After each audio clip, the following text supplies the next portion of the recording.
Hello दोस्तों, स्वागत है आपका हमारे चैनल पे। आज मैं जो कहानी लाई हूँ उसका शीर्षक है सोच।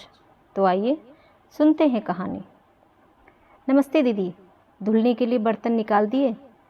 आपसे बताया था आज वो बड़ी को लेकर बड़े स्कूल जाना है। दरवाजे से अंदर आते हुए झाड़ू पोछा बर्तन करने वाली रमा ने घर की मालकिन सुधा से पूछा। हाँ हाँ याद है, निकाल कर रखे हैं सिंक में।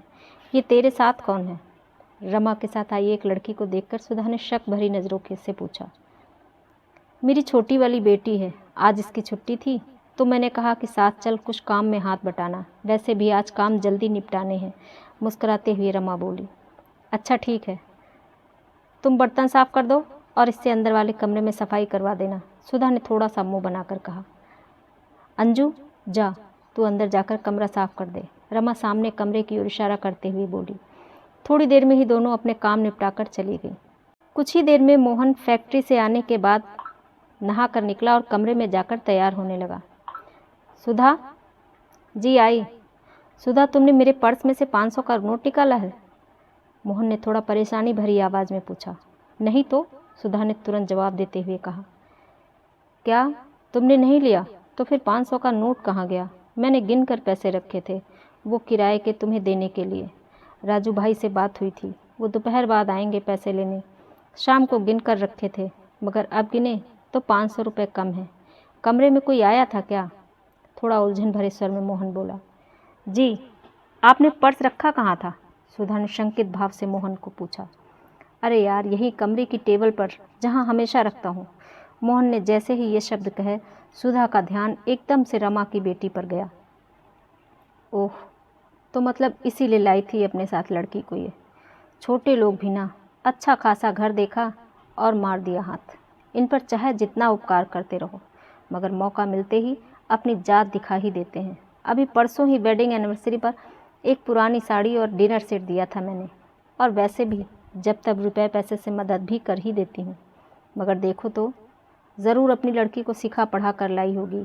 ये सोचते सोचते मन विष भावनाओं से भर गया। पापा जी, तभी आराध्या बाहर से आते हुए बोली। हाँ आराध्या, आ गई बेटा ट्यूशन से? जी पापा जी।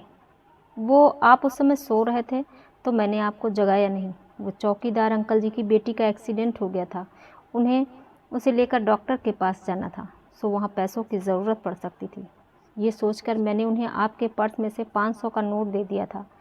मम्मी उस वक्त नहाने गई थी तो मैंने सोचा आकर बता दूंगी। मैंने सही किया ना पापा? उस वक्त जितनी देर होती तो उतनी गार्ड अंकल की बेटी की तबीयत खराब हो जाती। मोहन ने तुरंत आगे बढ़कर आराध्या को गले लगाकर कहा। तुमने बहुत अच्छा किया बेटा, शाबाश। ज़िंदगी में कभी भी किसी की मदद करते वक्त सोचने में वक्त नहीं गंवाना चाहिए, बस निस्वार्थ मदद करनी चाहिए। तुम्हारे दादाजी यही कहते थे और करते रहते थे। आज तुमने उनके संस्कारों को आगे बढ़ाया है बेटा। मैं तुम्हारे इस काम से बहुत खुश हूँ, कहकर मोहन ने अपनी बेटी आराध्या को चूम लिया। ये सुनते ही सुधा भी बेहद खुश हो गई, मगर अगले ही पल उसे अपनी सोच, अपने नज़रिए से घृणा होने लगी थी।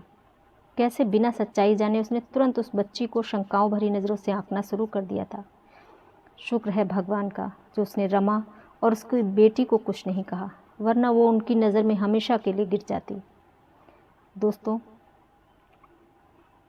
मेरे पापा कहते हैं हमेशा आंखें जो देखती है ज़रूरी नहीं कि वो सच है। कई बार सच्चाई मन की आंखों से भी देखने की कोशिश करनी चाहिए। आशा है आप इस कहानी की गहरी बात को समझने की कोशिश करेंगे। तो ये थी हमारी आज की कहानी। अगर कहानी पसंद आए तो प्लीज़ कहानी को लाइक करें और चैनल को सब्सक्राइब ज़रूर कर लें। धन्यवाद।